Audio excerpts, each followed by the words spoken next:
Hi, welcome once again to Unstoppable Mindset. We're glad you're here. I am your host, Mike Hingson, and today we get to talk with Dr. Bob Wright. Bob is, by any standard, an entrepreneur, and I would say very much an unstoppable one. He has started and sold many businesses in his life. He actually conducted his first sales course with a division of Prudential Insurance in 1981. Now we're starting to pin down his age. And he made that division go in sales from number 200 in a few weeks to number 16. I like that, having been in sales a lot of my adult life. He loves to coach CEOs and entrepreneurs, and we'll find out what else. So, Bob, welcome to Unstoppable Mindset. We're really glad you're here. Thank you so much, Michael. I'm looking forward to talking with you. Well, I really appreciate you taking the time to do this. And as I said, we got to have fun doing it. So I think we'll do that. Tell us a little bit about the early Bob, growing up and all that sort of stuff that sort of shaped where you went and where you have gone in life. Well, yeah, I was the almost the ultimate good boy. Everything my mom wanted me to be. Going through high school, and then college began throwing some monkey wrenches in the story. And it wasn't until my sophomore year of college when I went to Germany, and I discovered that the narrow world of Wooddale, Illinois, was far from all that was the world, and that the values I learned there were not the only values in the world. And it was like this consciousness shock. What a concept, right? Yeah. Now, where is Wooddale? West of O'Hare. Back in the days when Midway was the busiest airport in the world. Yeah. We're about 15 miles west of O'Hare. I have relatives in Genoa and DeKalb, so and I was born in Chicago, so I'm a little bit familiar with the area, but I don't think I've been to Wooddale. Oh, you've probably been through it if you know Irving Park Road. Yeah, I might have very well been through it. Well, I lived for my first 5 years on the south side of Chicago, 57th in Union, and it's changed a lot since we moved in 1955. So that's okay, though. Things do need to change.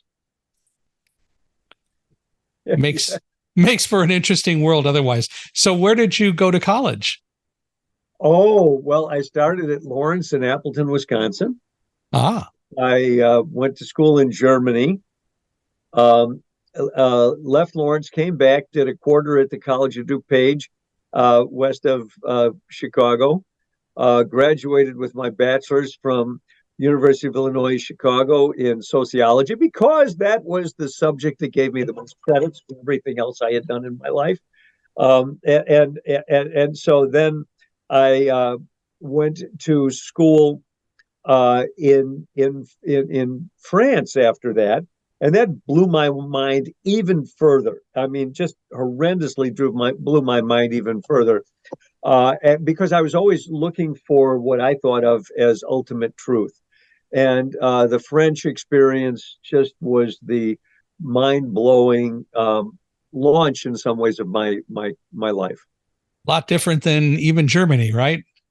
Well, it was different than Germany, and I had a database. The irony is that I'm in something that people think of as psychology, positive psychology, performance psychology. I think of it as my research and my life work as optimizing adult development. And going into high school, there was this really, good counselor, we thought, that my friends went to see. And I was already kind of against counselors because the social worker in the grade school was my mom's friend, and she would be sitting in our kitchen crying in her coffee about boyfriends every Saturday morning. And so I was going, already, these people are pretty darn weird. then my friends start seeing this woman, and she starts telling these best, brightest kids in high school that they're latently suicidal. And I go, whoa, this is really sicko stuff. And so then I was rabidly against psychology.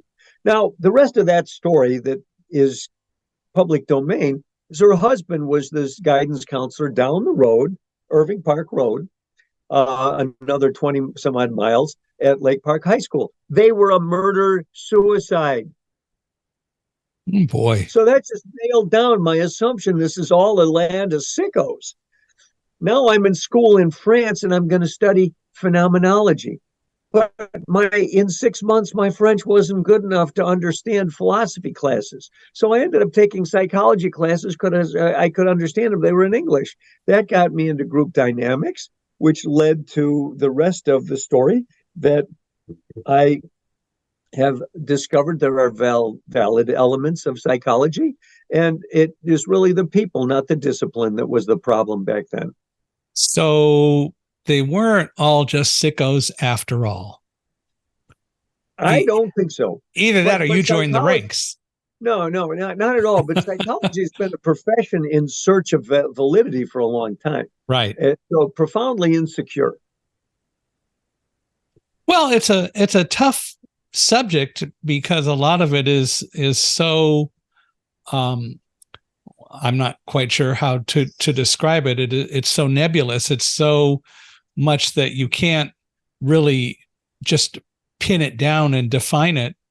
You're dealing with emotions, you're dealing with people's attitudes and so on. Yeah. And that's really pretty nebulous. It's really kind of hard to just define it in so many words. Yeah, if we don't go to human experience, then we'd have nothing.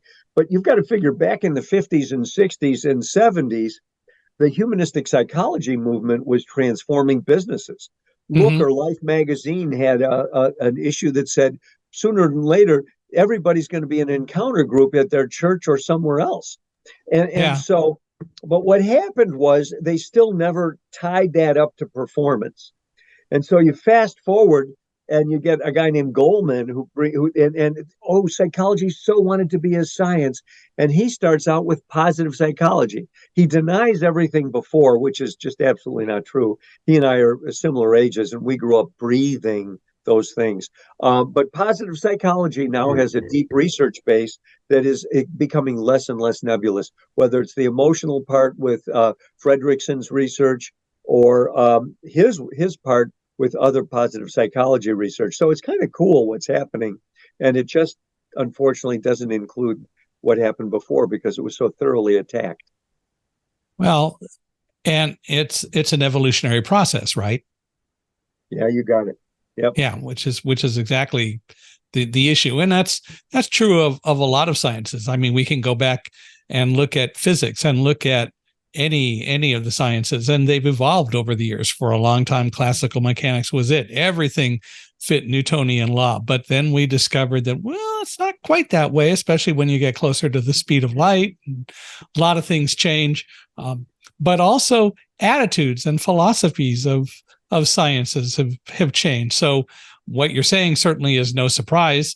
Psychology as a science, social science or whatever, is still a pretty new science by comparison. So you're obviously a science guy more than I knew. And so did you read Poon's Structures of Scientific Revolutions? A long time ago. So that is where the term it's not perspective transformation, a new paradigm. He coined the term paradigm as we use it today. And he's in particular talking about the disconnect between Newtonian physics and Einsteinian physics.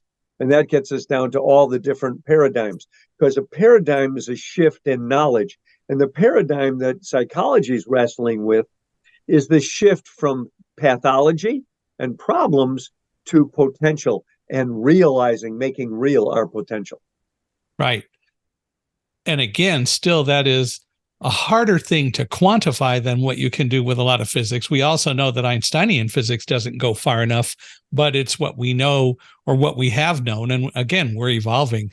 But in the case of what you're talking about, it's a lot harder to pin down and put an exact number to, which is what also makes it a little bit more of a challenge. And we need to learn better how to define that and communicate it as we move forward. Well, that's the bind of pure research, but I've got a slightly different perspective on this. So what we measure our success against is the total quality of somebody's life. Their Right. relationships, their work, their personal concept, and their spiritual and their service to our world. And so in our work, now our foundation is closing down in December, sadly, because we didn't survive COVID. But we had more than 90% of our students felt that they were living with a higher sense of purpose and spiritual integration. They tended to make more money by 30% or more in the first year of working with us. And the divorce rate in our advanced couples was under 4%, and in the entire school was under 9% the last time we took a survey on that. So if you've got the elements, the typical markers of a quality of life, looking there, and their self-esteem was higher. People gave them comments that they looked better, and even commented to a lot of them that they looked younger. So if you take those variables, we're now starting to find something for which everyone is reaching, whether it's better relationship, more money, more career fulfillment, or more contribution to the world. We help you be more you, and our core assumption is then you will automatically grow in all those areas. The mistake so many disciplines make is they forget that the core element of that entire formula is the individual. Mm-hmm. And if we can help the individual optimize themselves, then they are going to automatically begin shifting how they operate in those areas and get stronger and stronger in directions that are more satisfying, fulfilling, and contributory to our world. By definition. Yeah. Isn't that cool? Which makes a lot of sense. Well, so for you, you went on and got a doctorate and so on, but when you started coaching, I guess really the question is, what got you into the whole environment of applied integrative psychology and coaching? What really got you there? Okay, so remember we had me totally anti-psychology. Right. I have a taste of what we called existential psychology and group dynamics in France. So when I came back from France, I looked for the strongest program to get more training. And it was training in all the existential application of Gestalt, transactional analysis, and the various body works and things of the time. And I studied those. I became a trainer in those, and it was wonderful to watch people learn and grow. But you still couldn't make a lot of money that way. So I went back to school and got an MSW, and my goal was to be a therapist. And my partner, Bob Kaufman, was my supervisor in my MSW. And we built a business called Human Effectiveness. And by the mid 80s, we were doing 300 services a week, a third of whom were psychology types. And so that was my retirement goal. And in addition to that, we were leading in a lot of ways in what was called employee assistance and managed psychiatric care. And we were doing consulting and training, which is where you heard the story about Prudential. And so that was kind of the way to make money doing it and get licensed, because I knew I was good at helping people, and I just wanted the easiest and quickest license to get, and that was an MSW. Mm-hmm. So then you got that, and what did you do? So Human Effectiveness was our business from the 1979 to 1994. And that was a business you started, Human Effectiveness. Yeah. And so we had a very unique model of therapy using individual and group off of what Bob Postal called contemporary Adlerian therapy. And we developed that more and more and more. And we started getting higher and higher functioning clients. And our clients were moving way beyond the therapy ideal. Their lives were taking off in all the areas we've discussed. And we started doing, well, in 82, we hired a PhD, yet to be dissertation approved, PhD from Yale, and had him start doing consumer research. Found out that people loved what they were getting. One time near the mid 80s, I had a 2-year waiting list. And so when we asked our clients what was going on, they said, we love it, but you're not telling us everything. They wanted to know. And my first master's, which was in communications, was helping people in a psychiatric hospital orient to that psychiatric hospital. And so what I've always been a consumer guy. And so we started putting together seminars to help our clients understand what was going on. So that changed our model from individual group to seminars, to training them. We did more and more research, and they kept telling us more and more of what they wanted. So the model eventually included Alfred Adler, existential, developmental, Alfred Adler's areas of life, existential principles, and developmental levels, all in an axis of consciousness, helping people grow their consciousness, awareness, and responsibility in life. And so those seminars were training people, many of whom could analyze their own life situation and strategize better than licensed psychologists. So we began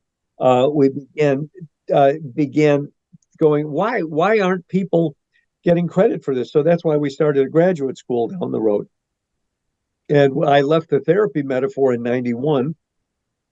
We started working towards developing our model in our seminars to be more and more effective with Judith in 94, 95, which led to the Wright Foundation for the Realization of Human Potential and the Wright Graduate University for the Realization of Human Potential, offering master's and doctoral degrees in transformation, leadership, and coaching. We even got an MBA accredited. Now that is now that the foundation is closing down at Maharishi University in Iowa. So the program goes on, but the foundation is no longer running it. And Judith and I are stepping into what we think is our ultimate mission, is couples, and helping people become more conscious, responsible, satisfied, and service-filled couples. And so we're kicking that off in January. And how long have you guys been together? We got married in 81, so it's 42 years. 42 years. Coming May. Yeah. Wow. Well, you have beat Karen and me by a year, but as I think I told you, she passed away last year. So we were married 40 years and loved it, and lots of memories. But I can appreciate the fact that you guys have made it work, and you've also worked together, which is as good as it gets. Well, yeah. So the last two books we've written together, and to understand. So the last book is called Battling to Bliss: The Couple's Guide to 15 Common Fights, What They Really Mean, How They Can Bring You Closer. So our previous book, called Transformed, we had one paragraph as we were driving back from Texas to Illinois that we fought over for probably an hour. And Judith has this wonderful mind. And I'm the one that pushes things to get done. So I said, that sentence good enough. She says, no, that sentence doesn't work with this. I'm going, come on, darn it. So she wins that sentence. And she wins. She ended up winning all four sentences, but I ended up winning and moving on. So movement is more my specialty, and accuracy and depth is well, we both do depth, is Judith. So Battling to Bliss is really about people think fights are a problem. They don't understand fights are a symptom that you're dealing in, that you're working on becoming a better, stronger couple together. Mm-hmm. Yeah. And so there's nothing wrong with disagreeing as long as you eventually work together and recognize what you're doing and need to do. So you both won, which is what it's really all about. Amen. You got it. So you developed this thing you call the Wright model of human growth and development. And that's, I guess, what you're basically alluding to in the early 1990s? Well, actually, it got started with that research in 1982, and it developed. So the first thing we did was help people vision. Now, the work from Dr. Boyatzis at Case Western is that vision is way more important than goals. So we'd have people write a vision in 7 areas of life and measure their progress against that every 4 months. And they'd go, wow, man, we're growing twice as fast, but you're still not telling us everything. We said, well, the truth of the matter is, we think of you developmentally, and we're seeking to help you develop in ways that you didn't get developed. We're all like plants that never got perfect nourishment. And so we're helping you fill in those things. And so that led to a developmental axis of consciousness for them. And then we did another round of research, and they said, well, you're still not telling us anything. We said, well, the truth of the matter is we're existentialists. And we just think if you're fully present in the here and now, you'll learn, you'll grow. and you'll become the best you can become. And so that brought in an existential aspect about the here and now, people engaging. And it's all driven by what we call the assignment way of living, which was started by Bob Postal, who was part of the Alfred Adler Institute in Chicago back in the 1970s. Okay. So, but you developed it, and is that what you use in the coaching that you did and that you do? Yeah, absolutely. I'm working with I'm working with an attorney who's shifting professions now from law to coaching, and so what I do periodically is help her understand when she has a win, how did that win take her on a step forward in her development, and then I help her understand how that win actually can be leveraged if she will have the discipline to keep doing it. There's a thing called neuroplasticity, and most of the world is a little bit over in love with it because thinking, oh yeah, we can automatically change. No, it takes thousands of repetitions. So help her understand a vision of what it's going to mean to consistently redo that way of doing things. She challenges unconscious limiting beliefs because our program was pretty much done by age 7. We're living out a self-fulfilling prophecy off of our early programming if we don't do things to transform. We can learn and grow, but transforming is the challenge. Yeah.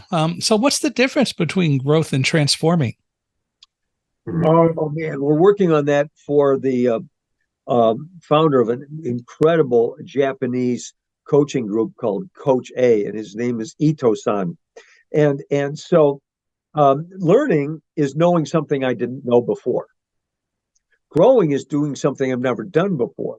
But in Judith's research, the people who are in touch with their deeper yearning engage more and they learn more. It reveals to them, revelating their limiting beliefs and their skill deficits. And it also causes them to share with other people. That causes them to begin challenging their limiting beliefs. And so learning and growing can be yearning. It can be knowing things and doing things you would have never done. We call that liberating, when you're doing things you never would have done. Transforming requires that you strategically do new things in the direction that will consistently challenge some of your unconscious limiting patterns. If you think about, we have our neural pathways. Imagine we have a neural highway, and everything we do runs along that neural highway. But we want to take a shorter road from highway A to highway B. So we go into the jungle. Well, we get into the jungle halfway and we look back, we can't even see where we've gone to get to highway B. We may get to highway B, but we won't find out how to get back to highway A. So we're still going to be doing the same thing. So the first level of as we think about it, of transformation, neurotransformation, is going back and forth along that path enough that we can see where we've been and we can repeat it. Then we have to widen that path and we have to turn it into a well-trod path. And eventually, if it becomes a super highway, we have transformed and we are doing things that we never could have done before. How do you get people to really overcome their limiting beliefs? What is it that you do as a coach that brings people maybe to that aha moment? And maybe it isn't quite so dramatic. Maybe it isn't that at all, but it's more subtle. But how do you get people to the point where they recognize, well, maybe it's not really quite what we thought, because not everybody's going to go to France. Okay, so first of all, none of us has ever done. So I'm still dealing with my own limiting beliefs and building new neural pathways the same way. But there's a way we start is what we call an Adlerian lifestyle analysis. Alfred Adler helped people understand their apperceptions, the unconscious beliefs that guide us. We have empowering apperceptions, empowering beliefs that we have limiting beliefs is our language for the limiting apperceptions in Adlerian terms. And so when we understand that most of those were installed by the time we were 7, we can do an Adlerian lifestyle analysis that will help you understand your early programming in a way that can empower your growth the rest of your life, or inform your growth the rest of your life and your learning and ultimate transformation. Okay. And how do people receive that? Well, the first time I experienced it was in front of a room of maybe 50 therapists. And it was a demonstration by Bob Postal, the Adlerian I mentioned.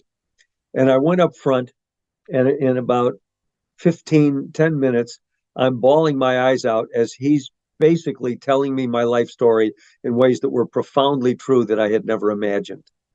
And most people, except the most offensive, are blown away that it can be that easily accessed. So, all right. So he demonstrated that he knew you better than you thought he knew you, and perhaps better than you knew yourself. Then what? Well, first of all, he called it like mind reading. And it's what it feels like. It feels like you're talking to somebody that's doing mind reading. And Bob Postal had boiled it down to like 7 questions. Your birth order is super important in how you look for affection and affirmation in life. If you're the firstborn, did you win? Did you maintain what Adler called a position of primacy? Or were you overrun by a second, third, or fourthborn? In which case, that's a terrible blow to your self-esteem. Mm-hmm. And so how we negotiate birth order is probably the most important element of that. And then there are other elements like who was mom's favorite, who was dad's favorite. And we get and everybody, most 90% of the people say, oh, no, my mom and dad, they were equal. Well, that's absolute horse manure. And so what we get to that by is who is most like dad, who is most like mom. And if you were in the zoo walking and looking at things, who'd be holding mom's hand and who'd be holding dad's hand. And then once we get to larger families, it gets even more complex. How do you deal with that? And I ask that knowing that in my family, of course, I was blind. I was the second child. And I think my brother always felt like he wasn't quite as well received, even though he was 2 years older. But in reality, when I look back on it, what my parents did was really worked not to show favoritism, but they did have to do things differently with me than they did with him because he could see and I didn't. But I think they really worked at it, but I think his perception always was that he wasn't the favorite, even though that I don't think that really was the case as I sit and analyze it even now. Well, he may not have been wrong. Well, he might not have been. Because you got more attention. So the primary indicator of a favorite is attention. It doesn't necessarily mean for what, because you get seen more, you get more interest, you develop a sense that you matter, and he's developing a sense that he doesn't matter. So in Adlerian terms, you may have overrun him, and that was a terrible blow to his self-esteem. Yeah. Even though. Do you want to go further on this? Oh, sure. If you want, go ahead. So how's he doing today? He passed away in 2015, so he died of cancer. How did he do in life? Well, fair question. He ended up working for the customs organization, the U.S. Customs, in communications. He was married for, probably close to 40 years as well. I'm not sure that he was as happy as he would like just in looking at it. He tended to want to be very controlling, and his wife didn't have a problem with that. But I think there were some issues, but I think he did okay, but not great. So you've been happier in life than he has, even though you have a profound challenge. Well, I think the challenge is more perceptual than in reality, but probably that's Thank you very much. That's probably so.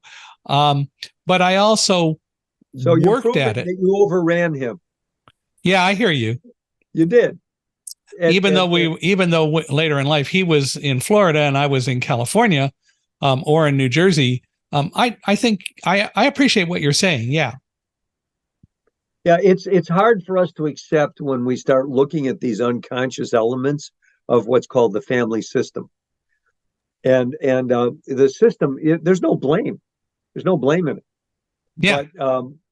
But but who was your mom's favorite?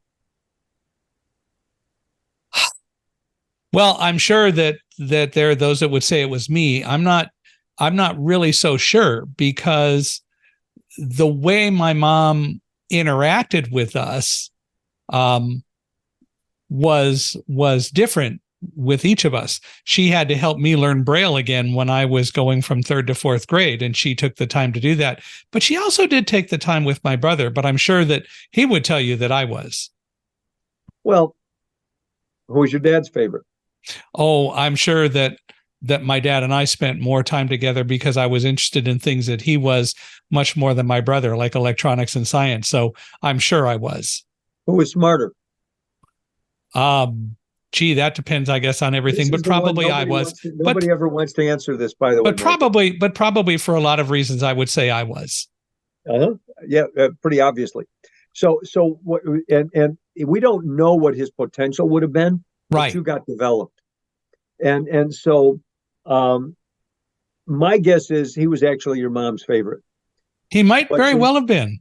But I think he was your mom's favorite because your mom counted on him to keep things working in the family while he was hungry but didn't know how to do anything but please her as she was ministering to you and as your dad was enjoying playing with you. Yeah. Isn't that cool? I mean, I'm sure there's cool. a lot of truth to that. Yeah, I know. It's so much fun to get into this stuff, Michael. Yeah. And it makes a lot of sense to really look at it in the way that you're doing. But I think there's another aspect of it, and it's part of human nature that gets to be a challenge, because he was probably a person who felt not as happy, not as loved, and didn't know how to deal with that and maybe address it in his own life. And I learned how to do some of that and learned how to deal with a lot of the challenges that I faced socially and economically. But I think that one of the things that he never did learn was how to go back and look at himself and look at his life and grow in the same way. Yeah, amen. I probably wasn't as inquisitive as you. No, I'm sure he was not. I'm very sure of. And it's an issue, because one of the things that I maintain today is that all of us can do so much more to grow if we would spend more time, even just in the evening before we go to sleep, being introspective, looking at whatever happened on a given day and why it happened the way it did. What could we improve? What went great? What could we even have done to make what went great greater? And I know that he didn't do a lot of that. You know, there's actually a spiritual discipline with the Max Handel Rosicrucians that goes into that. I'm not a follower of theirs, but they call it a retroflexion or retrospect. I forget what they call it exactly, because when I was in school in France, the game was the minute your head hit the pillow, you were to rewind your day in reverse to when you first woke up. Yeah. And it's incredibly challenging. It is. Our emotions get sparked off. We get to see where we had unfinished business during the day. And it took me all of pretty close to a year before I got back to a morning. And that was a pretty diligent application. And so I think you're absolutely right. There's a lot of value in doing it, because no one can teach us anything. People can give us information, but we have to teach ourselves. And I've learned, even just this year, I now hate calling myself my own worst critic. When I listen to speeches and other things, I always have said I'm my own worst critic. And what in reality is the case is I'm my own best teacher, because I'm the one that can teach me And it's always good to take a much more positive approach, and recognizing that actually helps when I go back and analyze the day and analyze the things that have gone on, because I look for the lessons, and the lessons aren't just in the things that went wrong or the difficult things. The lessons can come from anywhere, but we have to look for them. So you just defined the transformation of a perfectionist. Perfectionists criticize because it's the work outcome that matters. And people that are learning and growing and stepping beyond perfection look for the lessons. So you just described you growing from avoiding mistakes to feeling more and more success and satisfaction in learning and growing. Congratulations. Well, thank you. And even the so-called mistakes, they're not a mistake until it ended up being one. And again, the lesson is, what do you learn and do about it? Yeah, but you're unusual, Michael, because you've actually taken a philosophy and applied it. A lot of people would say the same things you just said, but they don't practice it. I believe you. You practice it. And you know what? It's fun. Well, that's pretty clear. You learned how to have fun way before now. Yeah. Well, I like to look for fun. Personally, I think life is an adventure. For years, I've called the internet a treasure trove, an adventure. And yeah, there's a lot of stuff, and there's a dark side, and there are all sorts of different things that go on. But there's also so much information that's out there if we but look for it and use it. Amen. So it really helps a great deal. And, so it's worth doing. Well, in your case, so you have been, so what business do you own now? What's your business called, or do you have one right now? Well, Wright Business Inc. has been our flow through business forever, but we are reemerging to the world as Live Right, LIVEWRIGHT, with Judith and Bob. That is our new go-to-market identity. Cool. That's a great name. And certainly from a marketing standpoint, one that somebody can remember. Well, right now we only exist online as drbob.com and Dr. Judith at bobwright.com or judithwright.com, I think, or at any rate, we don't have a joint website yet. We'll be launching that in December. God willing, and the creek don't rise. Well, and make it accessible. And if you want help with that, I can help. So cool. I'm going to have to find out more about what you can do then, because I really don't know. We can talk about that, and we can talk about ways to do it. And it's something that you should do, because the reality is, what most people don't realize is that the cost of doing business should really make sure that inclusion is part of it. I've been looking for jobs and talking to many, I'll just use blind people as an example. We've had companies say, but I can't buy a screen reader for you. That's not in our budget. Well, sure it is. You buy computer monitors for everyone. I don't need a monitor, but I do need a screen reader. Inclusion ought to be part of the cost of doing business. Well, which is why you're going to be our consultant. So our desire is to have our work available in all languages. We're going to be putting out our couples book, The Heart of the Fight, in Spanish. The Heart of the Fight reached #1 nonfiction bestseller in China. Judith's soft addiction solution is, as of our last knowledge, #10 self-help in China. And so the languages aren't just words and spoken, are they? But there's sign, there's what do you call blind accessibility, Michael? Well, there are a couple of ways to do something like that. A lot of it is just doing the right things on your website, or when you produce a book. If you have graphs, and pictures, they should be defined. You can do an electronic version, you can do an audio version, and there are ways also to put the book in Braille. And again, we can certainly talk about that. Well, I'm zipping myself an email to circle back with you on that. So let's keep going with what you've got today. Well, definitely one thing I need to say, because I was looking for it when I was getting ready for now, is I would like to have pictures of your book covers that we can put in the cover notes so that people can go off and find them later. We'll get it. Perfect. Well, tell me a little bit more about you and coaching. What ultimately do people get out of what you do? How's that for a question? I'm going to go back a little further. Everybody knows we get what we put into things. Yeah. And so to get the most out of coaching. Good psychological answer. Go ahead. Well, I'm actually going to answer it. I appreciate I'm going to work up to it. I'm going to work up to it. So the investment is time, money, and personal upset. The price most people are not willing to pay is the personal upset we have to do to stretch beyond our own serious deeper limitations. And when we do that, for me, I had a lot of limiting beliefs about money.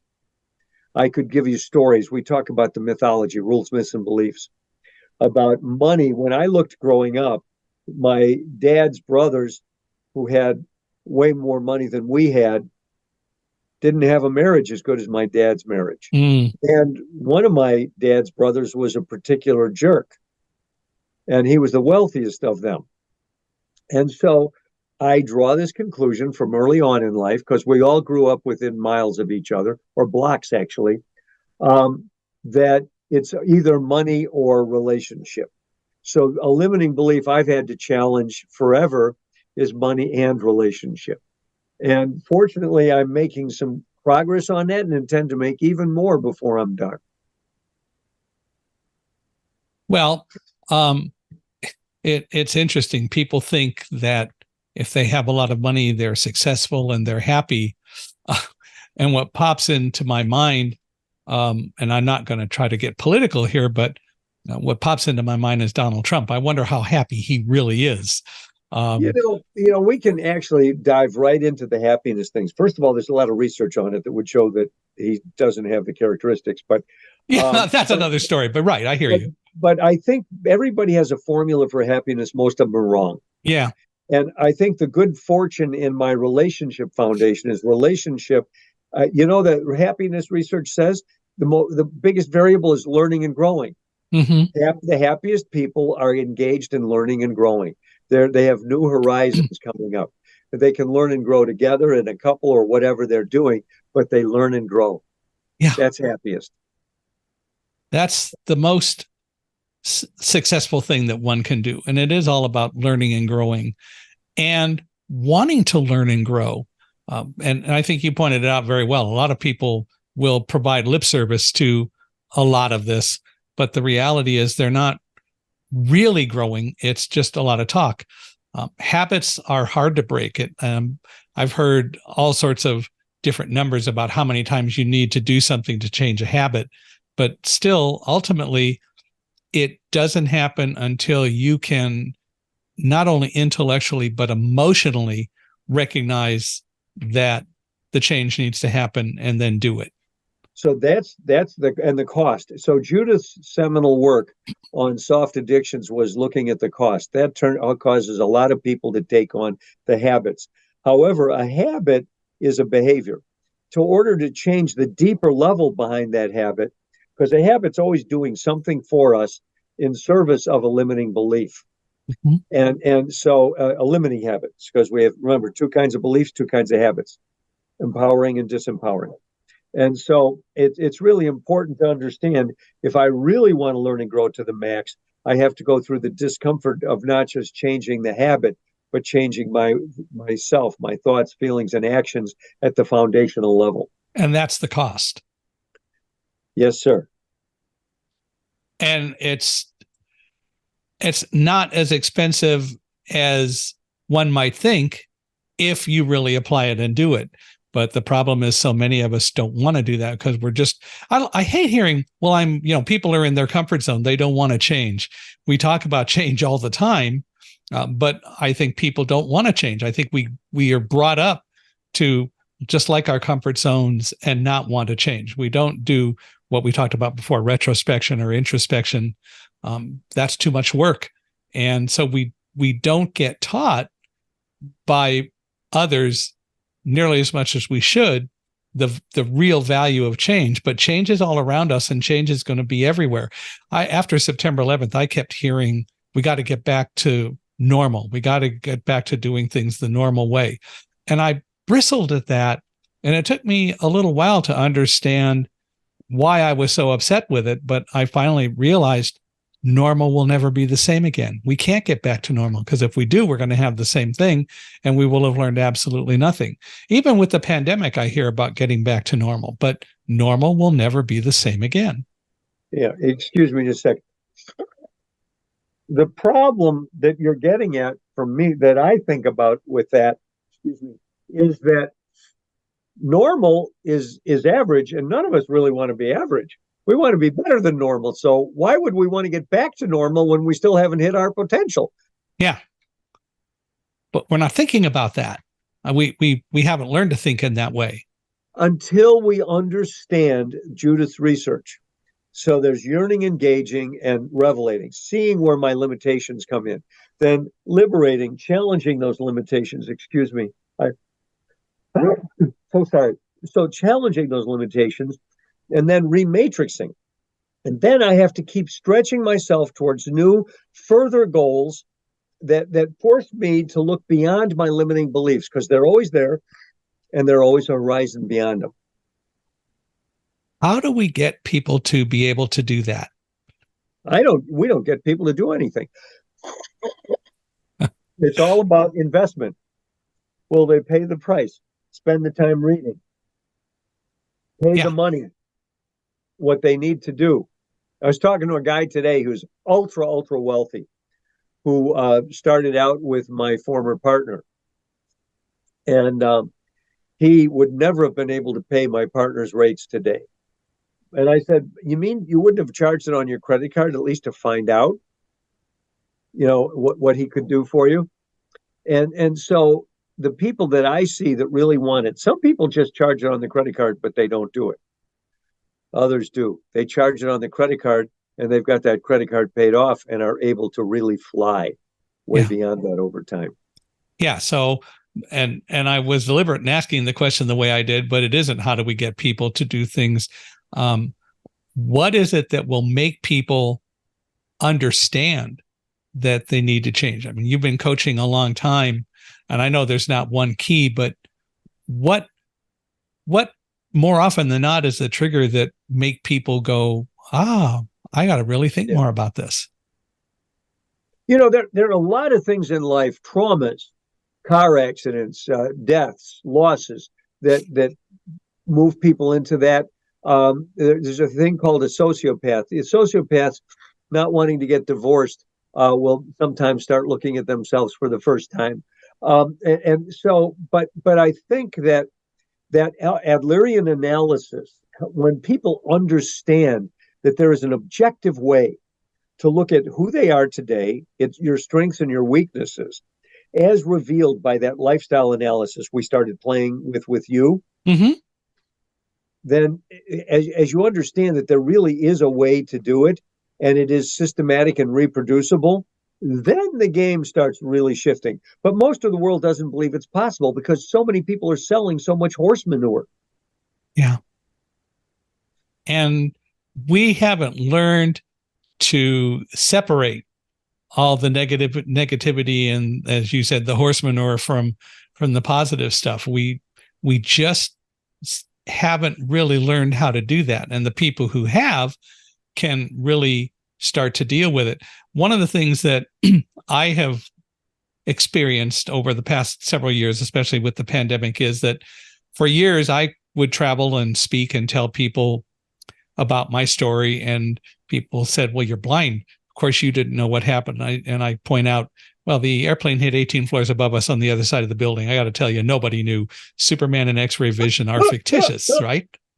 But then the other part about it is that what I realized over time was that the reason I wasn't afraid was that I prepared.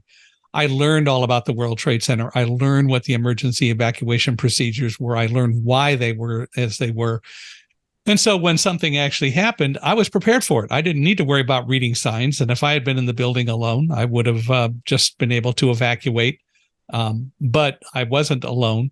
And we got some guests out. And then a colleague who was in from our corporate office, David Frank, and I went to the stairs and we started down. But the reality is that what I learned was that for me, I, in fact, was not talking about why I wasn't afraid, and I didn't teach people how to learn to control fear. So we're writing a book about that, and so I'm realizing that what I can help people do is recognize that you can learn to control fear. It's not that it's going to go away, and if you tell me you're never afraid, I won't buy it.